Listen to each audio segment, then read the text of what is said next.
बिस्मिल्लाहिर्रहमानिर्रहीम। One paper preparation with Salamjad Farooq के साथ आज हमने ना बलूचिस्तान पब्लिक सर्विस कमीशन का जो पास पेपर अभी कुछ अर्सा पहले नवंबर के अंदर हुआ है कॉम्पिटिटिव एग्जाम्स का, जिसमें डीएसपी की सीट्स भी थी और असिस्टेंट कमिश्नर की भी थी, तो उसका आज हमने क्वेश्चन नंबर 1 जो है ना वो हमने जो है ना सॉल्व करना है, उसको हमने डिस्कस करना है। और क्वेश्चन नंबर 1 के अंदर हमने जनरल नॉलेज के पोर्शन को हमने हिट करना है सबसे पहले। तो जो जनरल नॉलेज में उसमें मैं मोबाइल से ज़रा सहारा लूँगा, क्योंकि मेरे पास जो क्वेश्चन पेपर है वो मोबाइल के अंदर मौजूद है, और बाकी जो है ना हम जो उसके आंसर्स होंगे वो वाइट बोर्ड के ऊपर जो है ना वो डिस्कस करेंगे।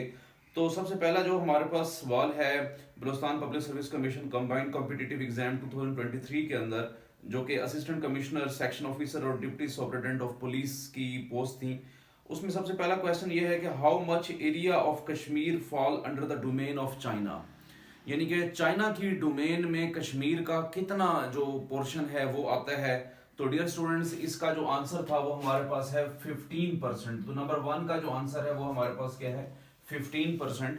चूंकि 15% जो एरिया है वो साइनो इंडियन वॉर के दौरान जो है ना वो कश्मीर से चाइना के पास चला गया था, और ये जो एरिया है ये बेसिकली एक्सा चीन का एरिया है जो कश्मीर के जो है ना जेर कंट्रोल है।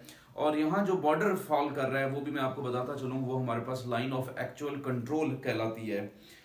उसके बाद क्वेश्चन नंबर 2, सवाल बड़े आसान हैं इसमें, जो कॉम्पिटिटिव एग्जाम्स के अंदर पूछे गए हैं, असिस्टेंट कमिश्नर की पोस्ट हैं। उसके साथ साथ आपको पता होना चाहिए कि पंजाब और केपीके के अलावा बाकी जो सिंध पब्लिक सर्विस कमीशन है या फिर आपके पास बलूचिस्तान है, वहाँ पर डीएसपी यानी कि एज अ एएसपी जो है ना वो कंसिडर किया जाता है, उसको लिया जाता है। हाउएवर हमारे यहाँ क्या होता है, हमारे यहाँ जो है ना वो सीएसएस के थ्रू ही उनको भर्ती किया जाता है। क्वेश्चन नंबर 2 है कि व्हेन वाज आर्टिकल 370 रिवोक्ड। आपको याद होगा 370 आर्टिकल को रिवोक किया गया जब कश्मीर को इंडिया ने अपना जो है ना हिस्सा डिक्लेयर कर दिया और इसको 2 हिस्सों में डिवाइड कर दिया। एक उन्होंने इंडियन ऑक्युपाइड कश्मीर और जो दूसरा था उसको वो लद्दाख स्टेट के अंदर लेकर आए। तो यहाँ पर सवाल ये पूछा जा रहा है कि व्हेन वाज आर्टिकल 370 रिवोक्ड, 370 जो आर्टिकल है उसको कब रिवोक किया गया। तो ये आपको याद होगा कि ये जो है ना 5 अगस्त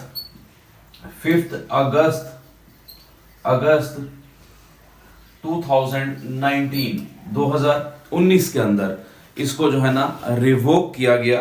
2019 के अंदर, अगस्त के अंदर 2019 में इसको रिवोक किया गया, और ये 5 अगस्त 2019 की बात है।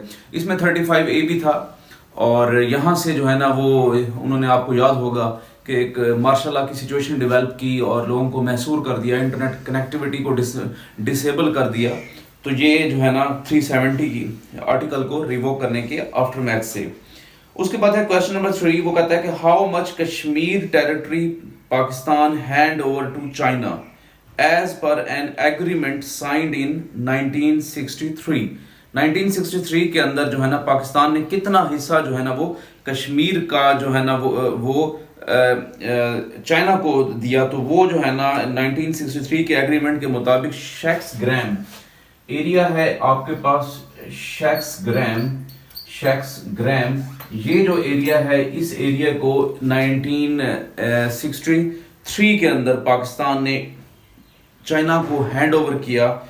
ये एरिया शेक्स ग्राम ऑलमोस्ट 200 स्क्वायर किलोमीटर का ये एरिया है, जो कि पाकिस्तान ने जो है ना एक एग्रीमेंट के तहत जो है ना वो चाइना को ट्रांसफर किया। उसके बाद क्वेश्चन नंबर 4 है। क्वेश्चन नंबर 4 ये कहता है कि according to the Thales universe is fundamentally, Thales के मुताबिक जो यूनिवर्स है वो फंडामेंटली किस चीज से बनी हुई है। तो